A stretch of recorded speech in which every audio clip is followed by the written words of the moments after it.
Good morning, students. Our first topic is product design. Designing of good product is the major challenge of any organization. Design gives the blueprint idea about the product.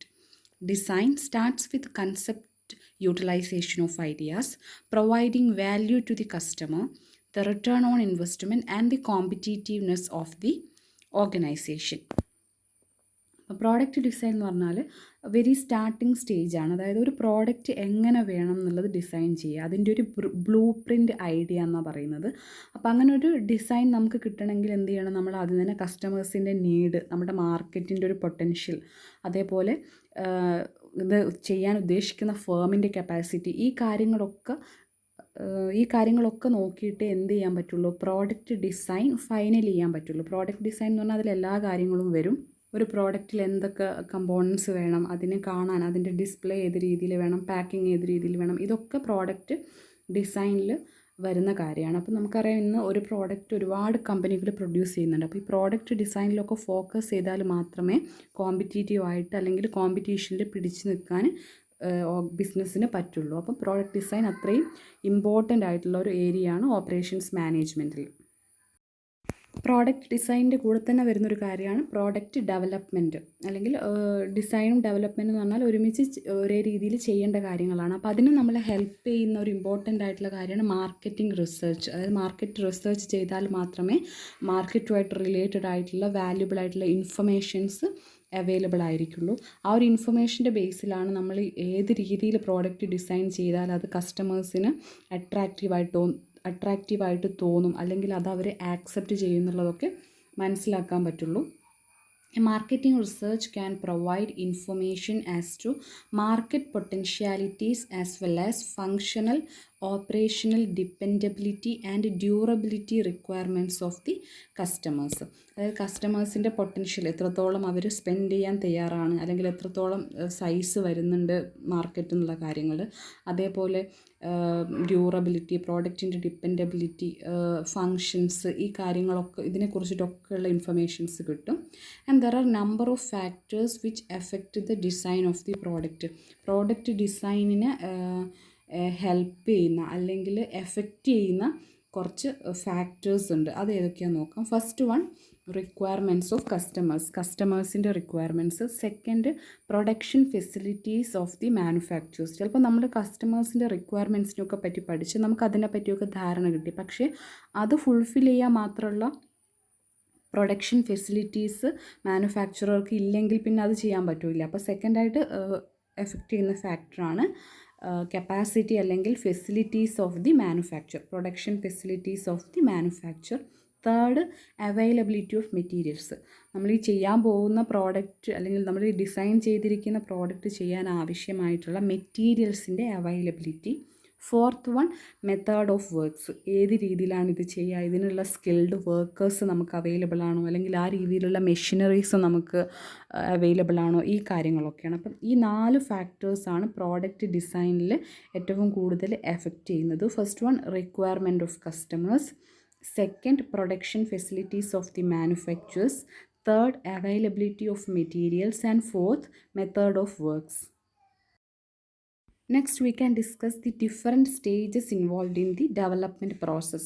Product development and ഡിസൈനിൽ വരുന്ന different stages ഏതൊക്കെയാണെന്നുള്ളതാണ്. ഒരു 6 stages നമ്മൾ പറയുന്നുണ്ട്. First one, generation of ideas from multiple sources. ഏത് രീതിയിൽ design ചെയ്യണം, develop ചെയ്യണം എന്നുള്ളതിനെ കുറിച്ചിട്ടുള്ള ഐഡിയാസ് ഡിഫറെൻറ്റ് സോഴ്സസിൽ നിന്ന് ജനറേറ്റ് ചെയ്യുക. അല്ലെങ്കിൽ നമുക്ക് ഐഡിയാസ് കിട്ടണമെങ്കിൽ നമ്മൾ എന്ത് ചെയ്യേണ്ടി വരും, അതുമായിട്ട് റിലേറ്റഡ് ആയിട്ട് നമ്മൾ ചിലപ്പോൾ കുറേ പുതിയ ഇൻഫർമേഷൻസ് കിട്ടാൻ വേണ്ടിയിട്ട് കുറേ ജേണൽസൊക്കെ നോക്കേണ്ടി വരും, വായിക്കേണ്ടി വരും. അതേപോലെ നമ്മുടെ മാർക്കറ്റിൽ ഒരു സർവേ ഒക്കെ നടത്തിയിട്ട് കസ്റ്റമേഴ്സിൻ്റെ അടുത്ത് അവരേത് രീതിയിലുള്ള മാറ്റങ്ങളാണ് ഒരു പ്രോഡക്റ്റിൽ ആഗ്രഹിക്കുന്നത്, അല്ലെങ്കിൽ പുതുതായിട്ട് ഏതൊരു പ്രോഡക്റ്റ് വരണം എന്നാണ് ആഗ്രഹിക്കുന്നത് എന്നുള്ള കാര്യങ്ങളൊക്കെ അവരുടെ അടുത്തൊരു സർവേ നടത്തിയിട്ട് കണ്ടെത്തേണ്ടി വരും. അല്ലെങ്കിൽ വേറെ നമ്മുടെ പുറത്ത് രാജ്യങ്ങളിലുള്ള മാർക്കറ്റിലൊക്കെ ഉള്ള പ്രോഡക്റ്റ്സ് ഏതൊക്കെ ടൈപ്പാണ്, എന്തൊക്കെ രീതിയിലാണെന്നുള്ളതൊക്കെ നമ്മൾ സ്റ്റഡി ചെയ്തിട്ട് അതിൽ നിന്നൊക്കെയാണ് നമുക്ക് എന്ത് ചെയ്യാൻ പറ്റുക, പുതിയ ഐഡിയാസ് കിട്ടുക. അതിനെയാണ് generation of ideas from multiple sources എന്ന് പറയുന്നത്.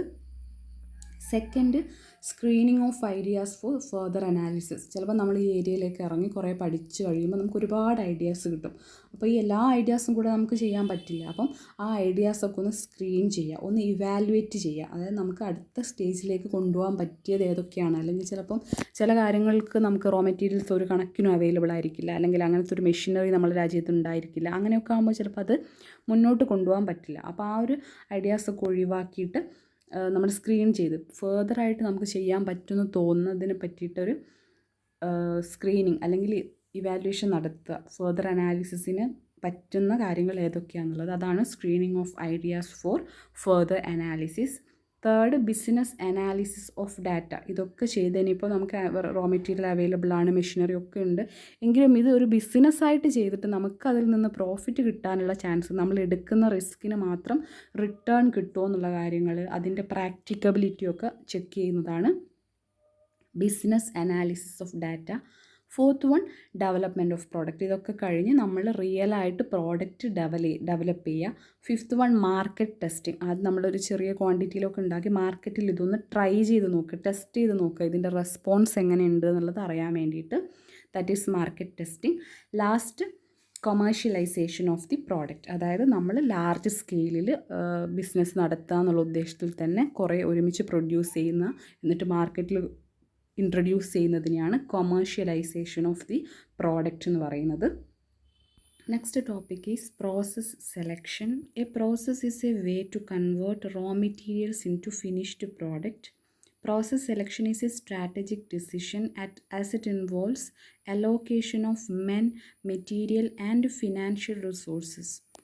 അപ്പം പ്രോസസ്സ് എന്ന് പറയുന്നത് നമ്മുടെ റോ മെറ്റീരിയൽസിനെ ഫിനിഷ്ഡ് ഗുഡ്സിലേക്ക് കൺവേർട്ട് ചെയ്യുന്ന ആ ഒരു പ്രൊസീജിയറിനെയാണ് നമ്മൾ പ്രോസസ്സ് എന്ന് പറയുന്നത്. അതിന് വളരെ ഇമ്പോർട്ടൻസ് ഉണ്ട്, because it involves allocation of men, material and financial resources.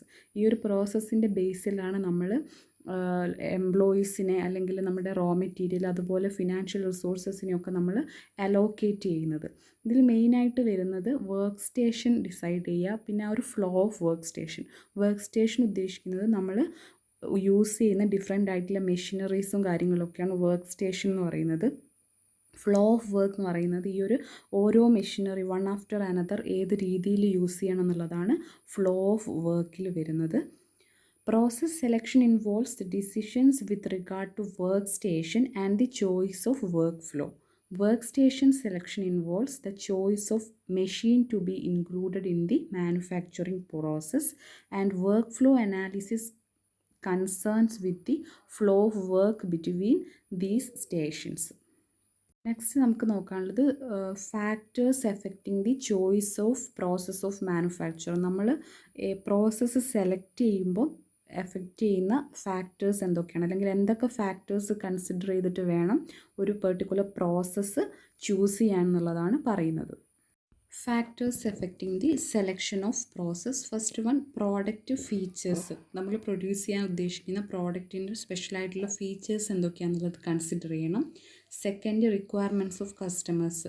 നമ്മൾ ഉദ്ദേശിക്കുന്ന മാർക്കറ്റിലുള്ള കസ്റ്റമേഴ്സിൻ്റെ റിക്വയർമെൻറ്റ്സ് എന്തൊക്കെയാണെന്നുള്ളത്. Third, availability of capital. നമുക്ക് ഫണ്ട് അവൈലബിൾ ആണോ എന്നുള്ളത്. Availability of technologies. ഇതിന് വേണ്ടിയിട്ടുള്ള മെഷീനറി അല്ലെങ്കിൽ ഡിഫറെൻ്റ് ആയിട്ടുള്ള സോഫിസ്റ്റിക്കേറ്റഡ് ആയിട്ടുള്ള ടെക്നോളജീസൊക്കെ ആവശ്യമുണ്ടെങ്കിൽ അതിൻ്റെ availability. Fifth one, legal factors. ഇങ്ങനൊരു കാര്യം പ്രൊഡ്യൂസ് ചെയ്യുക അല്ലെങ്കിൽ ഈ ഒരു പെർട്ടിക്കുലർ ഡിസൈനിൽ ചെയ്യുക എന്നുള്ളത് ആ ഒരു സ്ഥലത്തെ ലീഗലി അത് ഓക്കെ ആണോ എന്നുള്ളത്, അല്ലെങ്കിൽ റൂളിന് അനുസരിച്ചിട്ടുള്ളതാണ്, അല്ലെങ്കിൽ റൂളിനെതിരായി പോകാൻ പാടില്ല. ഏതൊരു പ്രോഡക്റ്റ് പ്രൊഡ്യൂസ് ചെയ്യുമ്പോഴും അത് ആ നാട്ടിലുള്ള നിയമവ്യവസ്ഥയായിട്ട് ഒത്തുപോകുന്നതായിരിക്കണം. അതിനൊരു പ്രോബ്ലം ഉള്ള രീതിയിൽ ഒരു ഗുഡ്സ് പ്രൊഡ്യൂസ് ചെയ്യാൻ പറ്റില്ല. Six, availability of employees. ഇനി എന്തെങ്കിലും സ്കിൽഡ് ആയിട്ടുള്ള വർക്കൊക്കെ ആണെങ്കിൽ അത് ചെയ്യാൻ ക്യാപ്പബിൾ ആയിട്ടുള്ള എംപ്ലോയീസിൻ്റെ അവൈലബിലിറ്റീസ്. അപ്പം ഇത്രയും കാര്യങ്ങളാണ് പ്രോസസ്സ് സെലക്ട് ചെയ്യുമ്പം കൺസിഡർ ചെയ്യേണ്ടത്, അല്ലെങ്കിൽ പ്രോസസ്സ് സെലക്ഷനെ എഫക്റ്റ് ചെയ്യുന്നത്. First one, product features. Second, requirement of customers. Third, availability of technologies. Third, availability of capital. Fourth, availability of technologies. 5, legal factors. And 6th, availability of employees. Next topic, types of production process. There are mainly 3 types of production systems or production process. They are, first one, continuous system, second, intermittent system, and third, project systems. ഇത്രയാണ് പിന്നെ നമുക്ക് important ആയിട്ടുള്ള production process അല്ലെങ്കിൽ production system ഉള്ളത്. ഇത് ഓരോന്നും നമുക്ക് detailed ആയിട്ട് നെക്സ്റ്റ് ക്ലാസ്സിൽ ഡിസ്കസ് ചെയ്യാം.